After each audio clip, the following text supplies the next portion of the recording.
और अब खबरों की बात करेंगे विस्तार से, जहां बीजेपी राष्ट्रीय कार्यकारी अध्यक्ष नितिन नवीन आज पटना पहुंचे।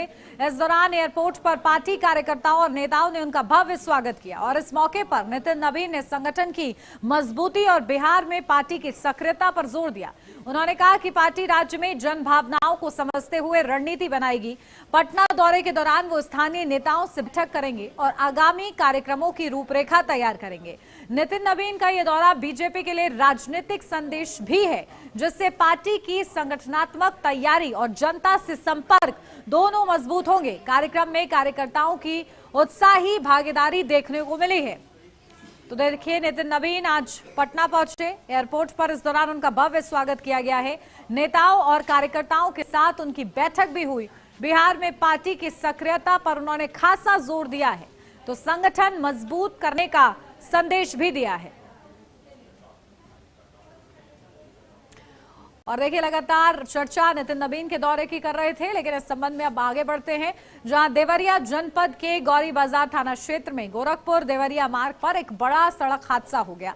यहां चलती यात्री बस को पीछे से आ रही एक क्रेन ने टक्कर मार दी, जिससे बस अनियंत्रित होकर सड़क पर पलट गई। इस हादसे में 12 यात्री घायल हो गए, जिनमें कई की हालत गंभीर बताई जा रही है। सूचना मिलते ही पुलिस मौके पर पहुंची और राहत और बचाव कार्य शुरू कराया। घायलों को एम्बुलेंस से नजदीकी अस्पताल भेजा गया। बस पलटने से मार्ग पर लंबा जाम लग गया, जिसे पुलिस ने कड़ी मशक्कत के बाद खुलवाया। फिलहाल पुलिस हादसे के कारणों की जांच कर रही है।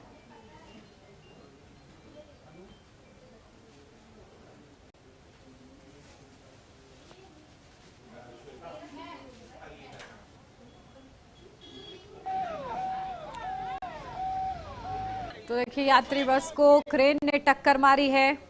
बस पलटने से 12 यात्री घायल हुए हैं। तो गोरखपुर देवरिया मार्ग पर हादसा हुआ है। तो देखिए, हादसे की ये तस्वीरें भी हम आपको दिखा रहे हैं।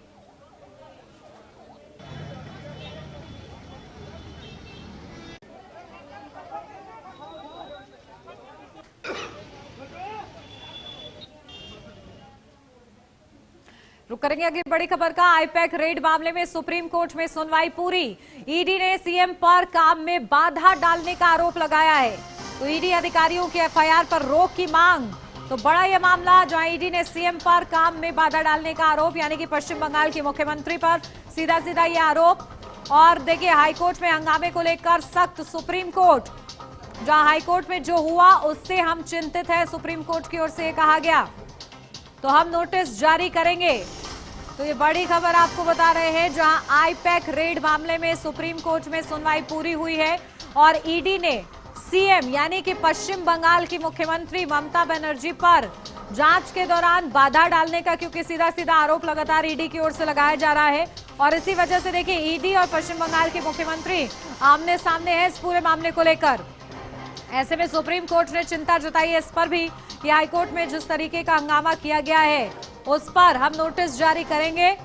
हम चिंतित हैं, जो तस्वीरें हाईकोर्ट से सामने आई हंगामे की।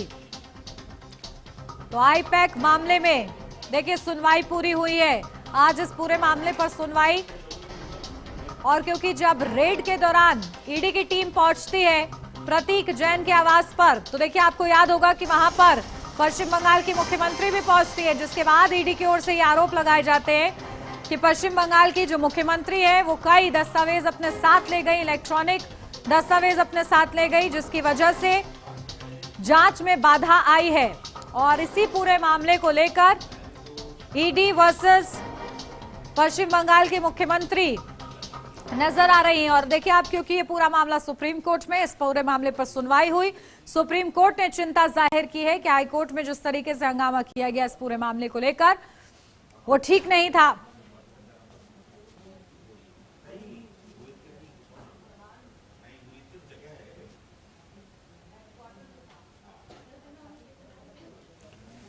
तो देखिए, आईपैक रेड मामले में सुप्रीम कोर्ट में सुनवाई पूरी हुई है, जहां ईडी ने सीएम पर काम में बाधा डालने का आरोप लगाया है। तो ईडी अधिकारियों की एफआईआर पर रोक की मांग।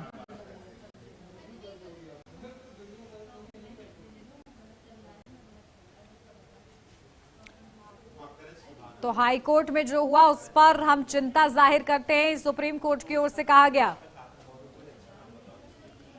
तो ईडी ने सीएम पर काम में बाधा डालने का भी आरोप लगाया है। तो देखिए इसी पूरे मामले को लेकर लगातार, क्योंकि अब सुप्रीम कोर्ट में सुनवाई हो रही है और आज ये सुनवाई पूरी हुई, इस पर सुप्रीम कोर्ट की ओर से कई महत्वपूर्ण बातें कही गई इस पूरे मामला, क्योंकि देखिए सेंसिटिव ये मैटर है जहां ईडी छापेमारी के लिए पहुंचती है, लेकिन इस दौरान मुख्यमंत्री भी पहुंचती हैं और अपने उच्च अधिकारियों के साथ पहुंचती हैं, जिसको लेकर ईडी की ओर से ये आरोप लगाए जा रहे हैं कि जांच में बाधा डालने का प्रयास किया गया है।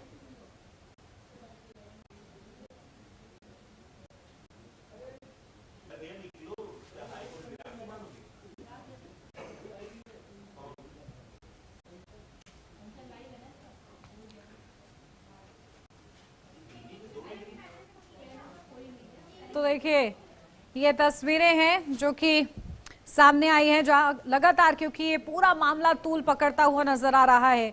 पश्चिम बंगाल में आगामी चुनाव भी हैं, लेकिन इस बीच जब ईडी छापेमारी के लिए पहुंचती है प्रतीक जैन के आवास पर, तो वहां पर पश्चिम बंगाल की मुख्यमंत्री उच्च अधिकारियों के साथ पहुंच जाती हैं और ऐसे में ईडी की ओर से ये गंभीर आरोप पश्चिम बंगाल की मुख्यमंत्री पर कि कई इलेक्ट्रॉनिक डिवाइसेस के साथ छेड़छाड़ किया गया है, दस्तावेज वो अपने साथ लेकर चली गई हैं, जिस वजह से ठीक तरीके से जांच ईडी की ओर से नहीं की जा सकी है।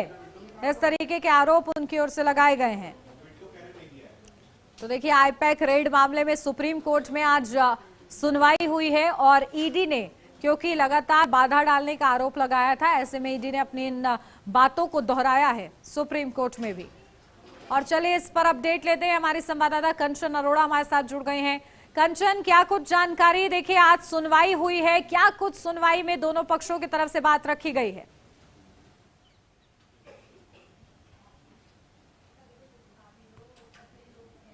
देखिए ईडी वर्सेस पश्चिम बंगाल सरकार अब थी, और लेकिन अब सीधे तौर पर अगर बात कर ली जाए तो कपिल सिब्बल वर्सेस प्रशांत कुमार मिश्रा हो चुकी है जस्टिस, क्योंकि पश्चिम बंगाल की मुख्यमंत्री जो है ममता बनर्जी, उनकी तरफ से कपिल सिब्बल जो है वो दलीलें लगातार कोर्ट के अंदर रख रहे हैं। कपिल सिब्बल ने इन बात का जिक्र किया है कि पश्चिम बंगाल की मुख्यमंत्री ममता बनर्जी की ओर से पैरवी उन्होंने की और कहा कि मुख्यमंत्री द्वारा सभी जो उपकरण ले जाने का आरोप ईडी लगा रही है वो सीधे तौर पर निराधार है, यानी वो आरोप सीधे तौर पर झूठे हैं। और ये भी कपिल सिब्बल ने कहा है कि उनके अपने पंचनामा से ही ये चीजें प्रमाणित होती, यानी कि जो कंप्लेन की गई है उसी से ये चीजें प्रमाणित हो रही है कि ममता बनर्जी ने किसी भी तरीके का उपकरण नहीं लेके गई है, बल्कि वो आरोप गलत है।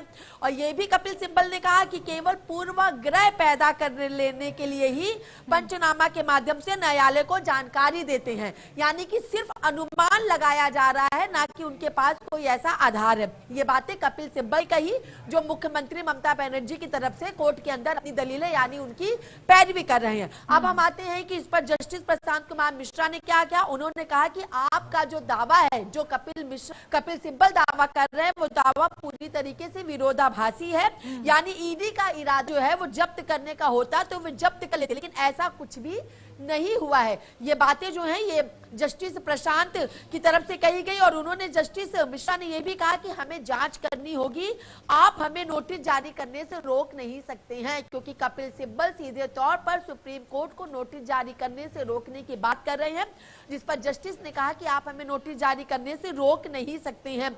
ये बातें जो हैं वो सीधे तौर पर दोनों पक्षों की तरफ से वहां पे रखी गई और इस बात का भी जिक्र किया गया कि क्या उच्च न्यायालय को जंतर मंतर बना दिया गया है, जो कि दिल्ली का जंतर मंतर है, जहां पे कई तरीके से प्रदर्शन देखने को मिलते हैं, एक दूसरे के विरोध में चीजें निकलती हैं, क्या वो चीजें बन चुकी हैं? सॉलिसिटर जनरल मेहता ने भी कहा कि एक व्हाट्सएप संदेश में वकीलों को एक निश्चित समय पर अदालत आने के लिए कहा गया था, जिसके कारण अराजकता फैली।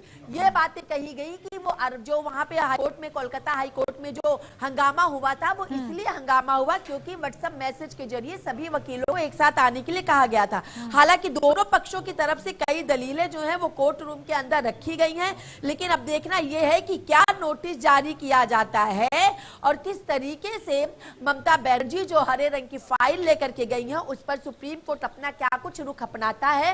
क्या वो फाइल ईडी को वापस देने की बात सुप्रीम कोर्ट करता है या फिर इसके लिए अगली तारीख सुनिश्चित की जाती है, क्योंकि पश्चिम बंगाल के विधानसभा चुनाव को लेकर के ये तमाम तरीके की प्रतिक्रियाएं, रणनीति, राजनीति, ये सब चीजें देखने को लगातार सड़क से लेके अब तो अदालत यानी सर्वोच्च अदालत के अंदर भी देखने को मिल रही है। जी बिल्कुल। और देखिए ईडी तो लगातार आरोप लगा ही रही है कंचन, लेकिन साथ ही साथ ममता बनर्जी भी दावा ठोक रही हैं कि ये सब जो है चुनाव की वजह से किया जा रहा है। उनकी तरफ से क्या कुछ तथ्य पेश किए गए?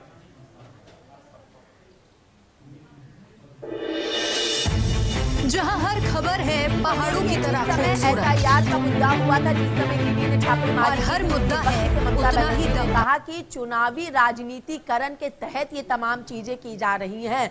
मतदाताओं के नाम मतदाता सूची से काटना और उसी के साथ पश्चिम बंगाल की टीएमसी की सरकार पर तरीके के आरोप लगा करके पश्चिम बंगाल की जनता को गुमराह करने का काम जो है वो भारतीय जनता पार्टी की केंद्र सरकार की तरफ से किया जा रहा है। और ये बात ऐसा पहली बार नहीं हुआ कि ममता बनर्जी ने बोला, बल्कि कई सभी विपक्षी दल सीधे तौर पर ईडी और सीबीआई को केंद्र सरकार के हाथ की कठपुतली कहते हैं। और जब ईडी ने छापेमारी की तो इस बात को भी कहा गया कि आखिर छापेमारी किस आधार पर की गई है। और हर अपने राजनीति पार्टी के अपनी कुछ अंदरूनी चीजें होती हैं, कुछ अंदरूनी अपना लिखा पढ़ी होता है जिनको वो सामने नहीं रखते हैं। तो ऐसे में अगर मैं फाइल लेकर के गई या फिर फाइल मेरे पास है तो इसमें किस तरीके की बातें होगी। और ईडी केंद्र सरकार के इशारे पर वो तमाम चीजों को भी सामने लाना चाहती है जो काम टीएमसी की सरकार ने कभी किए ही नहीं है। यानी अब ये ईडी वर्सेस पश्चिम बंगाल की सरकार पश्चिम बंगाल के विधानसभा चुनाव को देखते हुए कई तरीके की बातें कही जा रही हैं। और ममता बनर्जी सीधे तौर पर कह रही है कि कितनी भी कोशिशें केंद्र सरकार ईडी के द्वारा करवा ले,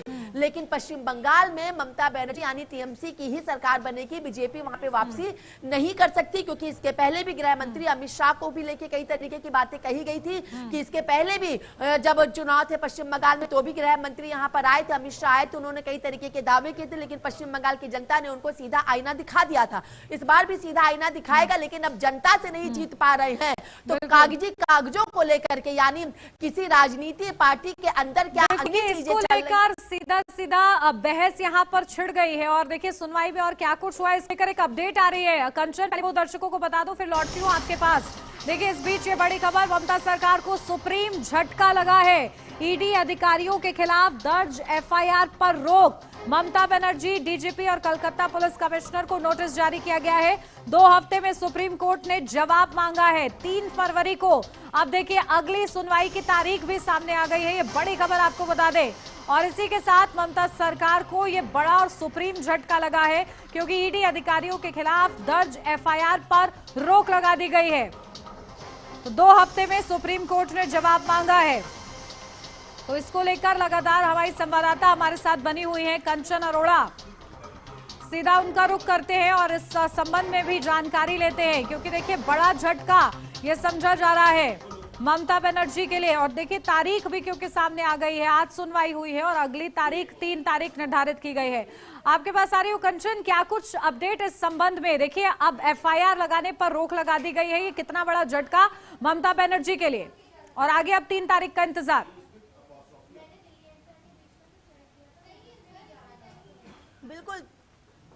बिल्कुल देखिए ममता बनर्जी को कहीं ना कहीं झटका लग चुका है क्योंकि जिस तरीके से ममता बनर्जी ने ईडी के अधिकारियों के खिलाफ एफआईआर की थी, लेकिन उन ईडी के अधिकारियों के खिलाफ एफआईआर जो यानी जो शिकायत दर्ज की गई थी, जो एक्शन लेने की बातें कही जा रही थी, जिसको लेके ममता बनर्जी कोलकाता हाईकोर्ट के बाद सर्वोच्च अदालत पहुंची थी, तो वहां पर सीधे तौर पर सर्वोच्च अदालत ने इस पर रोक लगा दी। यानी अब ईडी के अधिकारियों को लेकर किसी भी तरीके की ना ही कोई कार्रवाई की जाएगी, ना ही उनसे किसी तरीके की कोई पूछताछ की जाएगी। लेकिन अब 3 फरवरी को देखना होगा, जो अगली तारीख सर्वोच्च अदालत ने सुनिश्चित की है कि अब 3 फरवरी को कपिल सिब्बल जो कि ममता बनर्जी के वकील हैं, वो अपनी तरफ से क्या कुछ दलील रखते हैं, क्योंकि अब तक वो हवाला उसी एफआईआर यानी उसी शिकायत यानी उसी पंचनामा का दे रहे थे कि जो पंचनामा ममता बनर्जी ने दाखिल किया है उसी से पता चल रहा है कि उनके ऊपर जो आरोप लगाए गए हैं वो बेबुनियाद है, वो पूरी तरीके से गलत है। अब ऐसे में जब सर्वोच्च अदालत ने 3 फरवरी की तारीख सुनिश्चित कर ईडी के अधिकारियों के खिलाफ किसी भी तरीके की जांच या पड़ताल करने की बात पर रोक 3 फरवरी को इस पूरे मामले में क्या कुछ कहा जाता है, इस पर सभी की निगाहें रहेंगी। बहुत शुक्रिया कंचन आपका तमाम जानकारी के लिए। और इस बीच बढ़ते आगे, मकर संक्रांति के पावन अवसर पर कन्नौज के मेहंदी घाट पर श्रद्धालुओं की भारी भीड़ देखने को मिली, जहां 1.5 लाख से अधिक लोग आस्था की डुबकी लगाने पहुंचे। जहां डीएम आशुतोष मोहन अग्निहोत्री और एसपी विनोद कुमार लगातार घाट पर पहुंचकर रूट डायवर्जन, पार्किंग और सुरक्षा व्यवस्था का निरीक्षण कर रहे हैं। घाट पर खोया पाया केंद्र स्थापित किया गया है, तो वहीं गोताखोरों और जल पुलिस को अलर्ट रहने के निर्देश दिए गए हैं। तीसरी आंख के माध्यम से घाट और आसपास की निगरानी भी की जा रही है। प्रशासन ने सभी अफसरों को सुरक्षा और सुविधा सुनिश्चित करने के लिए जरूरी निर्देश दिए हैं।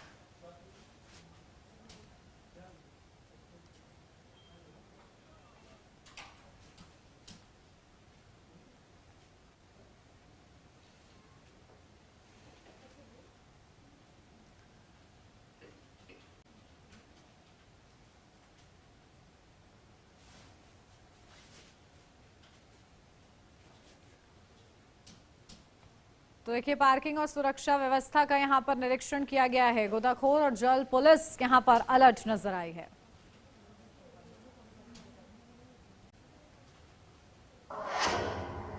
सीतापुर में नदी पर बना लकड़ी का अस्थायी पुल अचानक गिर गया, जिससे 5 लोग नदी में गिर पड़े। घटना के समय सभी लोग मकर संक्रांति के अवसर पर हरिया धाम में लगे मेले से लौट रहे थे। मेला समाप्त होने के बाद बड़ी संख्या में श्रद्धालु अस्थायी पुल से गुजर रहे थे कि तभी यह हादसा हुआ। मौके पर मौजूद स्थानीय लोगों और नाविकों ने तुरंत रेस्क्यू कर सभी को सुरक्षित बाहर निकाल लिया। गनीमत ये रही कि किसी की जान नहीं गई है। घटना के बाद क्षेत्र में अफरा तफरी मच गई है। तो देखिए, सोशल मीडिया पर यह वीडियो वायरल हो रहा है। कानपुर से ये पूरी खबर। मामूली वाहन टक्कर में बड़ा विवाद हो गया है। दबंगों ने बाइक सवार की पिटाई की है। तो सोशल मीडिया पर यह वीडियो वायरल हो रहा है।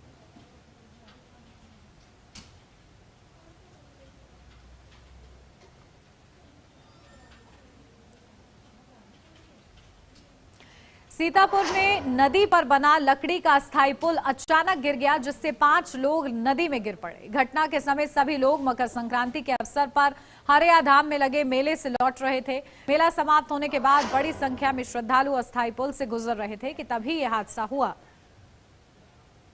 तो देखिए, मौके पर मौजूद स्थानीय लोगों और नाविकों ने तुरंत रेस्क्यू कर सभी को सुरक्षित बाहर निकाल लिया है। गनीमत रही कि किसी की जनहानि नहीं हुई है।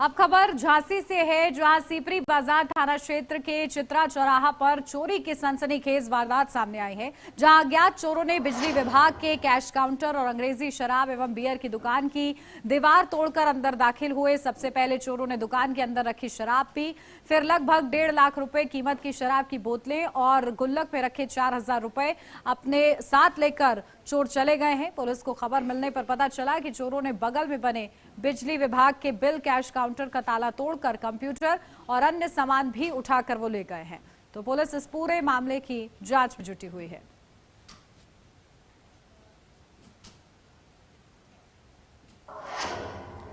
और इसी के साथ इस बुलेटिन में बस इतना ही। खबरों का सिलसिला आगे भी जारी रहेगा। बने रहिए HNN न्यूज के साथ।